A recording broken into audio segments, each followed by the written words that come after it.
సర్వ మానవాళికి రక్షకుడు, మనకు కొండంత అండగా నిలిచేవాడు, మనసులో తలచిన వెంటనే గుండెల నిండా ధైర్యాన్ని నింపగలిగే మహాయోధుడు, అభయహస్తంతో ఎల్లవేళలా మనల్ని కాపాడే ఆ పవనపుత్రుడిని ఇప్పుడు మనసారా స్తుతించుకుంది.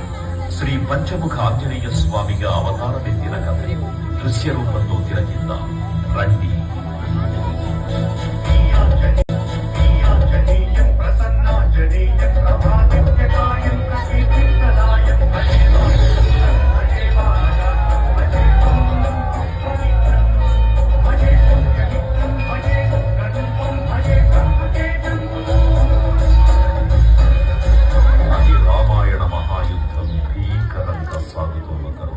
శ్రీరామచంద్రుని సారథ్యంలో వానర సైన్యంతో విజృంభిస్తూ లక్ష్మణ స్వామి తనతో పోరాటం చేస్తున్న రావణుడి కుమారుడు ఇంద్రజిత్ తలని బాణంతో